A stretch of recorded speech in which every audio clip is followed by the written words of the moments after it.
Bismillahirrahmanirrahim. Assalamualaikum warahmatullahi wabarakatuh. Alhamdulillah wassalatu wassalamu ala Rasulillah wa ala alihi wa sahbihi wa man wala amma ba'd. Ikhwatal Islam rahimakumullah, para peserta kajian Tazkiyatun Nufus yang dirahmati Allah. Pertama-tama kita senantiasa memuji Allah Subhanahu wa taala dan bersyukur kepadanya atas segala limpahan rahmat dan hidayahnya sehingga pada hari ini, pagi menjelang siang, kita masih diberikan nikmat taufik dan hidayahnya, kesempatan dan kesehatan untuk terus berada di atas ketaatan kita kepada Allah Subhanahu wa taala. Salawat dan salam senantiasa tercurahkan kepada junjungan kita Nabiullah Muhammad sallallahu alaihi wasallam beserta keluarga dan para sahabatnya, para pengikutnya yang tetap setia berpegang teguh kepada sunnah-sunnah beliau dan para sahabatnya hingga hari kiamat kelak. Amin ya rabbal alamin. Ikhwatal Islam rahimakumullah, kita melanjutkan kembali kajian Tazkiyatun Nufus atau penyucian jiwa yang kita bahas dari kitab Mukhtasar Minhajul Qasidin yang ditulis oleh Al-Imam Ibnu Qudamah Al-Maqdisi rahimahullahu taala. Kita sekarang sampai pada pembahasan kelanjutan dari bab tentang wara'. Wara' itu artinya kehati-hatian, yaitu bagian yang ketiga tentang halal dan haram, kemudian menanyakannya, ya, kemudian mengambilnya, meninggalkannya, atau ada indikasi-indikasi yang berkaitan tentang halal dan haram itu. Di sini Al-Imam Ibnu Qudamah rahimahullah taala mengatakan, ketahuilah seandainya ada seseorang yang berikan makanan kepada kamu atau berikan hidayah kepada Anda, atau kamu ingin membeli sesuatu dari seseorang, maka kamu tidak perlu menanyakan kepadanya, saya ingin kejelasan kehalalan dari sesuatu ini. Artinya jangan kita bertanya-tanya ya kepada orang yang memberikan makanan itu kepada kita, seperti misalnya ini halal atau haram, hadiah ini halal atau haram, makanan ini halal atau haram, ya. Atau ketika kita membeli sesuatu barang, ya kita tanya orang itu, saya periksa dulu apakah ini halal atau haram. Maka ini apa namanya, eh, jangan dilakukan. Artinya jangan kita bertanya-tanya, ya. Jangan kita bertanya-tanya. Kenapa? Karena itu akan menyusahkan, menyusahkan kita setiap kita mau belanja, membeli, ya. Kita bertanya lagi, ini barang ini dari sesuatu yang halal atau yang haram. Kalau kita misalnya dikasih hadiah, kita bertanya lagi, itu sesuatu yang halal.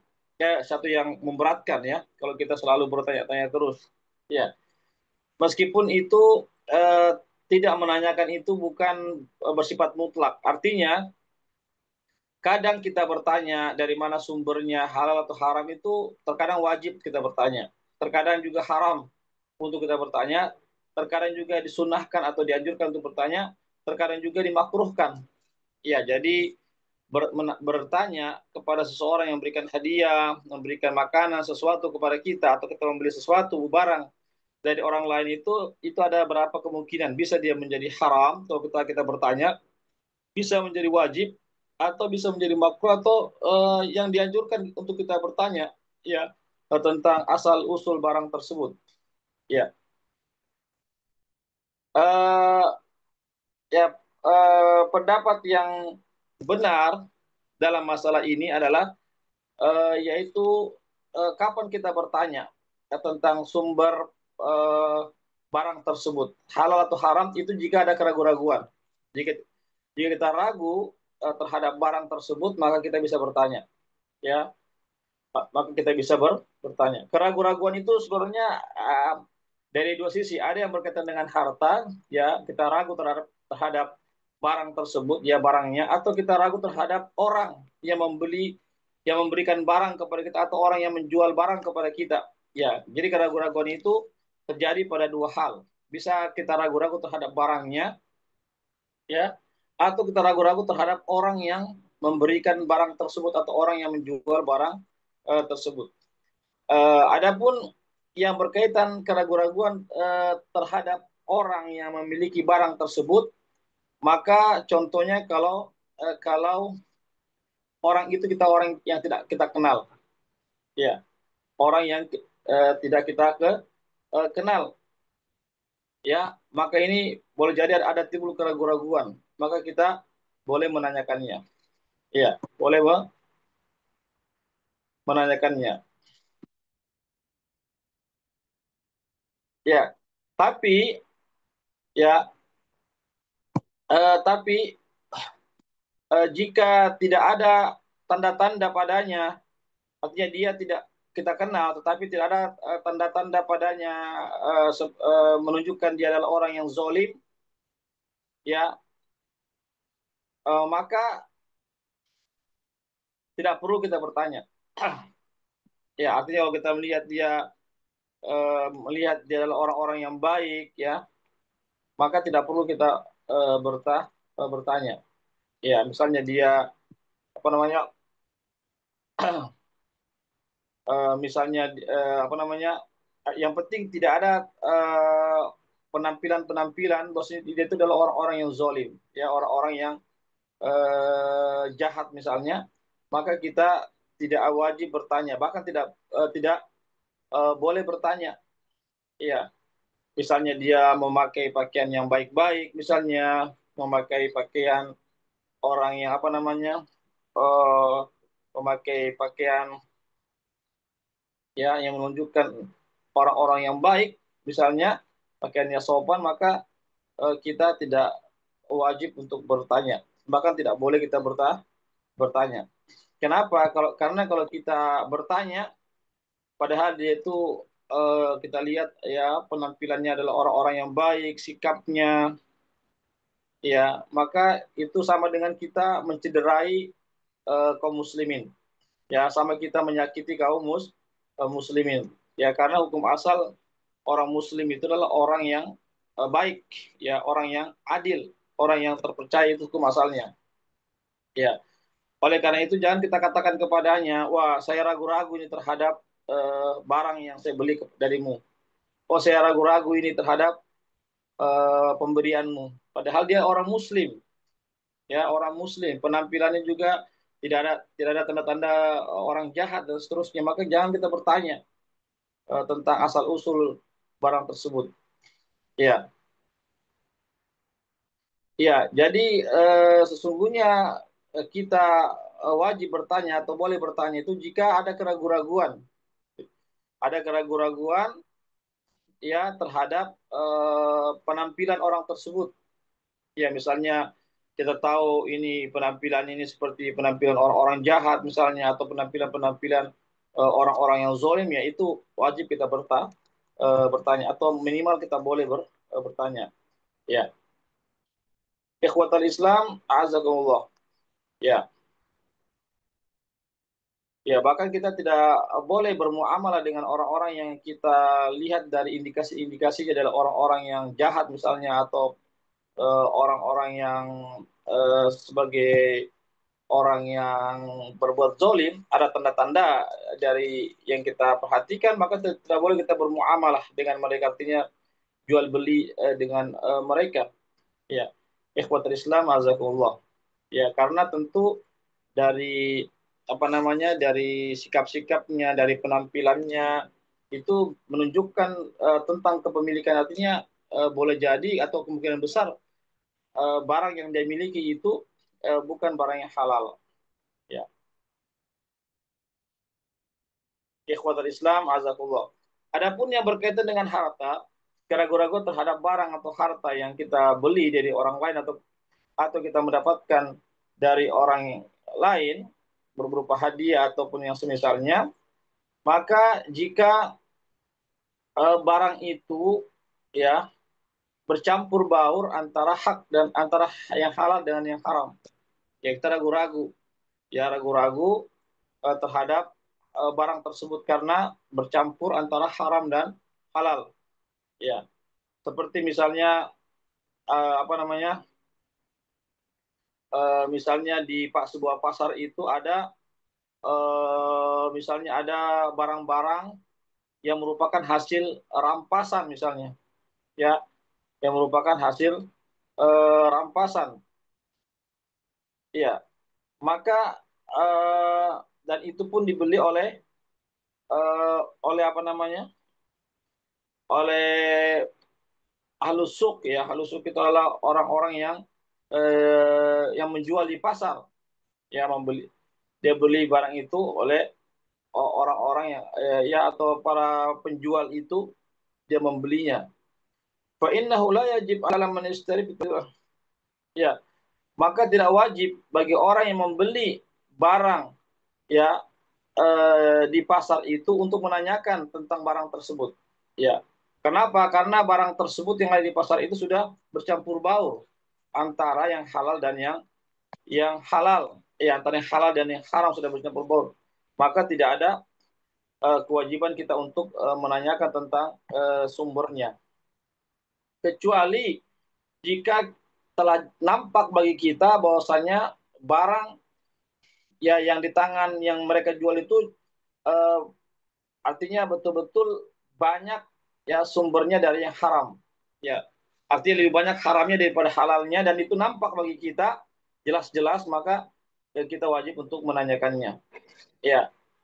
Tapi jika seandainya barang yang dijual belikan itu kebanyakannya halal bukan yang haram, maka untuk sebagai kehati-hatian tidak mengapa kita bertanya asal usulnya, tapi tidak wajib untuk bertanya. Demikian juga apabila demikian pula kita mengatakan kepada seseorang yang memiliki harta yang atau barang yang halal yang bercampur dengan yang haram, ya, misalnya dia seorang pedagang, ya, lalu dia berdagang dengan dagangan yang halal, lalu dia juga melakukan praktek-praktek riba misalnya, ya, jadi dia mencampur baurkan antara riba dan eh, dengan jual beli yang benar akadnya. Ya, jika sekiranya harta yang dia dapatkan itu lebih banyak halalnya daripada haramnya, maka eh, ya, jika jika yang haram itu lebih banyak daripada yang halal dari apa yang dia dapatkan, maka tidak boleh kita hadir ketika dia mengundang ke rumahnya. Ya, begitu juga kita tidak boleh kita juga mengambil hadiahnya, kecuali setelah kita memeriksa terlebih dahulu. Kecuali kita bertanya terlebih dahulu, kemudian dijelaskan ini yang halal, baru kita boleh mengambilnya atau membelinya. Dan jika telah nampak bagi kita bahwasanya yang kita ambil itu bersumber dari yang halal, maka boleh kita mengambilnya. Tapi jika telah jelas bahwasanya yang kita ambil itu dari sesuatu yang atau barang yang dia miliki itu jelas-jelas haram, maka tidak boleh kita mengambilnya. Ya. Dan apabila yang halal itu banyak, ya, sumber yang halal itu banyak dia dapatkan, sedangkan yang haram itu sedikit, maka mengambil sesuatu yang, ya, mengambil barang darinya atau mendapatkan atau menerima hadiah darinya itu sesuatu yang syubhat, ya, sebaiknya dalam bentuk kehati-hatian adalah ditinggalkan atau tidak mengambilnya. Itu bentuk kehati-hatian saja, ya. Jadi sekali lagi kita itu bertanya tentang asal usul barang yang kita beli kepada orang lain atau pada orang lain, atau kita menerima hadiah misalnya, itu jika ada keraguan-raguan di hati kita, baik terhadap orangnya yang tidak jelas atau barangkali penampilannya yang mencurigakan, atau terhadap barang itu yang kita ragu-ragu karena barang itu telah bercampur antara halal dan haram, maka ketika itu kita wajib untuk menanyakannya. Ya, dan menanyakan tentang kehalalan sumber dari barang tersebut itu terus kita lakukan, kecuali jika sudah tidak ada lagi keraguan-raguan. Jika sudah tidak lagi keraguan-raguan dalam hati kita terhadap sumber barang itu, maka kita pun tidak lagi bertanya kepada orang yang bermuamalah dengan kita. Ya, ikhwatul Islam, azakullah. Ya. Kemudian yang berikutnya, bagian yang keempat adalah tentang halal dan haram. Bagaimana seseorang yang eh, orang yang bertobat itu ingin meninggalkan sesuatu yang didapatkan dari sesuatu yang diharamkan. Ya, bagaimana cara meninggalkan keluar dari kezoliman-kezoliman yang dia lakukan selama ini yang berkaitan dengan harta. Di sini disebutkan bahwasanya siapa yang bertobat kepada Allah dan pada dirinya masih ada harta yang bercampur antara halal dan haram, maka dia harus memisahkan mana yang barang yang halal, mana barang yang haram. Ya begitu, dia harus berupaya untuk memisahkan ini yang halal, ini sumber yang halal, ini dari sumber yang haram. Ya, jika dia sudah mengetahui tentang barang-barang yang jelas-jelas ini yang halal, ini yang haram, maka gampang dia untuk berlepas diri daripada barang yang haram itu. Tinggal dia keluarkan saja barang-barang yang sudah jelas keharamannya. Namun yang sulit apabila barang itu sudah bercampur sehingga tidak bisa dibedakan yang mana yang halal, mana yang haram. Ya, ikhwatal Islam, azakullah. Ya, jika sekiranya barang-barang itu adalah barang-barang seperti apa namanya, seperti uang, ya, seperti makanan-makanan pokok, ya, dan jelas timbangannya, ya, berapa yang kita dapatkan atau ukurannya atau apa namanya, ya, ukurannya atau timbangannya, misalnya berkaitan dengan buah-buahan atau hasil padi-padian dan jelas misalnya dihasilkan dari yang haram, maka itu mudah untuk kita keluarkan itu barang untuk kita pisahkan dari kita. Namun jika kita eh, namun jika kita sulit untuk memisahkannya, tidak bisa lagi kita membedakan karena sudah bercampur baur antara halal dan haram, maka ada dua cara yang kita lakukan, yaitu kita mengambil berdasarkan dugaan yang kuat. Ya, kita tinggal dugaan saya yang kuat bahwasanya harta saya itu misalnya setengahnya itu dari hasil yang haram, maka itu kita keluarkan. Maksudnya keluarkan itu maksudnya kita berikan kepada orang, tapi bukan sedekah ya, tidak dianggap sedekah, cuma sekedar kita berlepas diri dari sesuatu yang haram.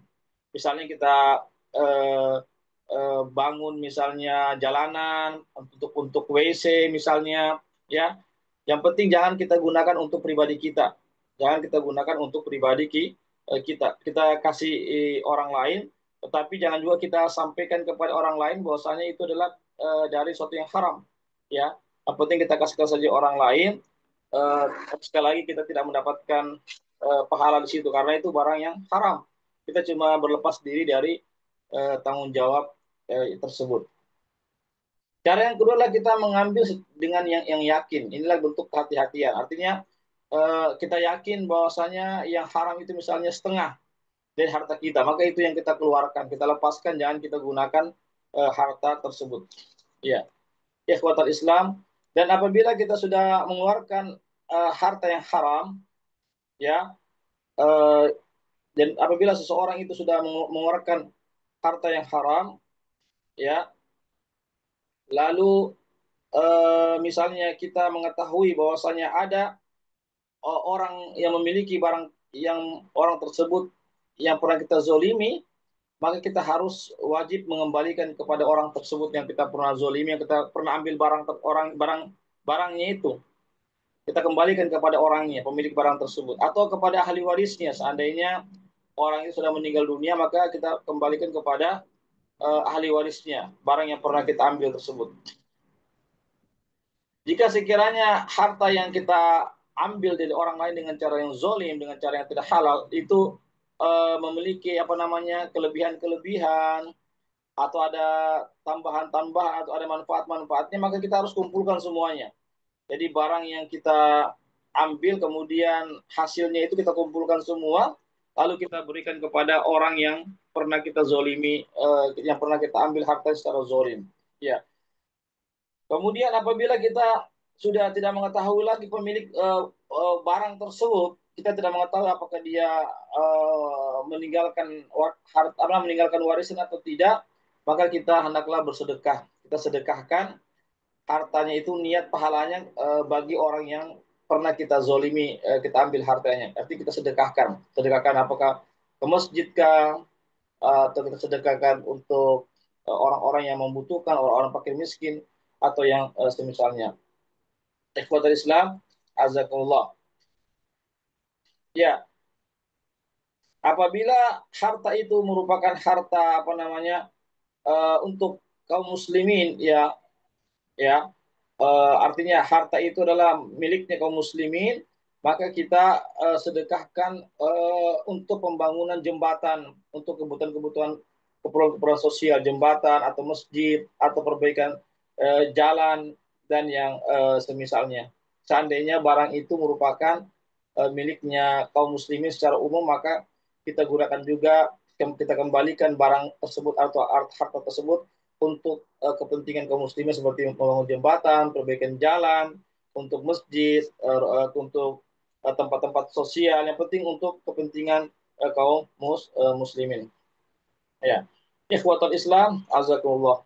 Ya, kemudian eh, yang berikutnya, apabila di tangan seseorang atau pada seorang itu ada harta yang halal dan yang subhat, ya, jadi di tangannya itu ada dia memiliki harta yang halal dari sumber yang halal, dan ada yang subhat. Subhat itu yang ragu-ragu, yang tidak jelas antara halal dan haram. Maka hendaklah dia mengambil harta yang halal itu untuk dirinya. Ya, untuk dirinya dia ambil, dia gunakan ya untuk dirinya. Adapun yang syubhat itu dia berikan kepada orang lain. Ya, seperti misalnya dia berikan kepada orang, para orang yang melakukan praktek praktek memberikan praktek bekam, ya, atau kita berikan untuk membeli kayu-kayu bakar dipakai untuk memasak, misalnya sebagai kayu memasak misalnya, ya, maka itu tidaklah mengapa, ya, ya, karena eh, ada hadis Rasulullah Shallallahu Alaihi Wasallam, ya, bahkan ini hadis yang sahih tentang hasil pendapatan dari berbekam. Kata Nabi, a'lifhu naudihaka. Ya, naudihaka, yaitu Nabi mengatakan hasil daripada pendapatan dari berbekam itu, kata Nabi, berikanlah makanan kepada hewan kalian. Ya, kepada hewan kalian. Ini kuat Islam, azakumullah. Jika sekiranya pada kedua orang tua kita ada harta yang haram, pendapatan yang haram, maka hendaklah kita tidak mengambil untuk kita makan. Ya, artinya kita tidak pakai harta itu dipakai makan oleh anak-anaknya. Ya, jika anak-anak itu mengetahui bahwasanya harta yang ada pada kedua orang tua itu harta yang haram, jangan dipakai oleh anak-anaknya. Jika anak-anak itu mengetahui, ya. Ya. Namun jika sekiranya ada yang subhat, ya, artinya harta yang ada pada orang tua kita subhat, ya, bukan sesuatu yang haram. Subhat artinya ragu-ragu, tidak jelas. Eh, dan seandainya orang tua kita tetap, ya, memberikan kepada kita, ya, maka kita pun terpaksa mengambil saja yang sedikit dari harta yang subhat itu. Seandainya orang tua kita tetap memberikan dan tetap terus memberikan, padahal kita sudah menolak, maka tidak mengapa kita mengambil yang sedikit saja dari perkara yang subhat tersebut. Ini diriwayatkan bahwasanya Ummu Bishr Al-Hafi, ya, salah seorang ibu dari salah seorang ulama, pernah memberikan satu biji kurma kepada anaknya, lalu anaknya itu pun makan, ya, karena dia tahu bahwasanya itu dari sesuatu yang subhat, ya, maka anaknya pun memuntahkannya, ya. Ya, artinya setelah dia pergi masuk ke dalam kamarnya, lalu dia memuntahkan kurma tersebut karena dia tahu bahwasanya itu dari sesuatu yang subhat atau sesuatu yang diharamkan. Ya, Allahu a'lam bishawab. Ya. Kemudian yang berikutnya atau pembahasan yang terakhir adalah yaitu tentang apa namanya orang-orang yang eh, bergaul dengan raja atau ya atau pemerintahan. Ya, siapa yang mengambil harta dari sang raja ya atau seorang pemimpin sebuah apa namanya sebuah tempat ya, maka hendaklah dia melihat dulu terlebih dahulu tentang sumber pendapatan yang sampai kepada sang raja itu. Dari mana sumbernya? Kalau dia tahu sumbernya halal, maka dia akan silakan diambil. Tapi kalau dia sesuatu yang tidak dihalalkan, maka dia tidak boleh mengambilnya. Jadi dia melihat dulu. Ya, begitu juga dia harus melihat apa namanya eh, kenapa dia berhak untuk mendapatkan pemberian tersebut. Begitu juga dia harus melihat tentang ukurannya, kadarnya, apakah dia sudah pantas mendapatkan kadar tersebut. Ya ini harus dia perhatikan ya. Kalau dia bermuamalah dengan pemerintah atau bermuamalah dengan sang raja, maka dia harus memperhatikan sumber sumber pendapatan dari sang raja tersebut. Ya, dan sebagian ulama ya ada yang tidak mau menerima sebagai bentuk hati-hatian, ya sebagai bentuk bentuk kehati-hatian. Ya, bahkan ada juga di antara mereka itu yang mengambilnya dari pemberian daripada sang raja itu ya atau pemimpin di sebuah apa namanya ya sebuah tempat lalu dia mengambilnya lalu dia disedekahkan kepada orang orang lain. Ya, ikhwatul Islam, azakullah. Apatah lagi di zaman sekarang ini, kata penulis buku ini, maka kita perlu hati-hati. Kita lebih hati-hati lagi terhadap pemberian-pemberian yang diberikan kepada kita dari para pemimpin kita atau para raja-raja kita. Ya, ya, ikhwatul Islam, azakullah. Ya, karena terkadang dia seseorang itu mengetahui ya bahwasanya yang didapatkan dari sang raja itu atau pemimpin itu dia sesuatu yang halal ya tetapi dia mendapatkannya itu dengan cara dia uh, diam terhadap kemungkaran yang dilakukan oleh para pemimpin itu. Iya, artinya uh, para pemimpin atau para raja itu sebenarnya melakukan kesalahan-kesalahan, tetapi karena dia sudah mendapatkan semacam apa namanya bantuan-bantuan, akhirnya diam diam tidak mau meluruskan kesalahan-kesalahan sang raja atau para pemimpin itu. Ya, maka sebagian para salat ulama-ulama terdahulu tidak mau mengambil ya pemberian tersebut karena khawatir dia tidak bisa memberikan apa namanya kritikan-kritikan kepada sang raja itu ya jangan sampai mereka melakukan kezoliman-kezoliman yang jelas lalu seseorang itu tidak bisa mengkritiknya karena dia telah mendapatkan bantuan. Ya, begitu juga sebagian para salaf tidak mengambilnya karena mereka menyadari bahwasanya masih ada yang lebih berhak lagi dari rakyat ya dari rakyatnya itu belum mendapatkan yang selayaknya. Ya, makanya para ulama pun dia tidak mau mengambilnya karena dia mengatakan masih ada yang lebih berhak dari saya. Ya, masih ada yang berhak daripada saya. Jadi ikhwati Islam azakumullah yaitu terkait tentang penjelasan harta yang halal, yang haram, harta yang syubhat, yang ragu-ragu ini yang harus kita perhatikan bersama. Demikianlah apa yang bisa kami sampaikan. Silakan kalau ada yang mau bertanya dipersilahkan ya. Bisa lewat Zoom, lewat room chat atau lewat pertanyaan secara langsung.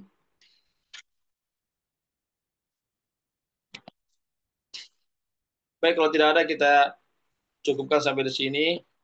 Mudah-mudahan ada manfaatnya bagi kita semuanya ya dan kita bisa amalkan. Mohon maaf jika ada kesalahan-kesalahan. Yang benar datangnya dari Allah saja, yang khilaf yang salah dari kami.